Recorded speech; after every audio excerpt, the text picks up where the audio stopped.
I'm Rachel. Welcome to my channel.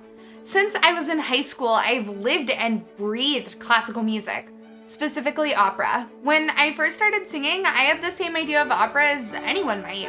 It's too dramatic, it's weird, it's old-fashioned, and honestly, irrelevant.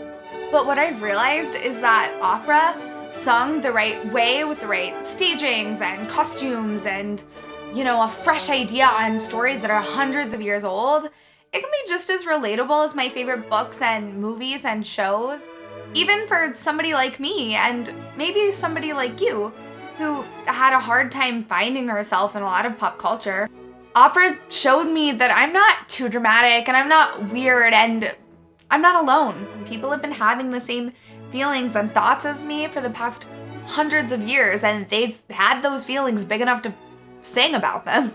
These characters, especially the female characters, are so strong and complex. They would die for love, and they fight disease, and they play pranks with their friends, and they hate their jobs, and they stand up to violent men, and they just have these super messy lives that are so awesome to watch. The only major unfortunate difference is that we don't get to go through all that in a fancy ball gown.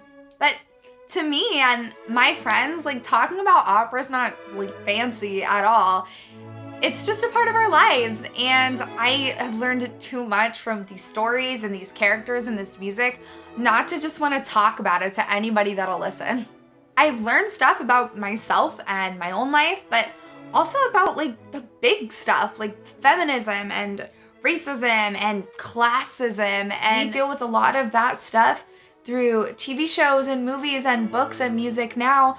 So who's to say that we can't learn from the way that they were representing their struggles with, gender and race and class through the media that they had. And don't get me wrong, I would be the first person to say that opera is not great on social issues. One of the first books on a feminist view of opera is called Opera, or The Undoing of Women. But I don't think these problems are unfixable. A bunch of people have been working for years and years and years to give opera a feminist makeover. These videos are me putting my 2 cents in on how we can take our ideals of feminism and anti-racism and anti-classism and put them back into the old stories and switch it up a little bit.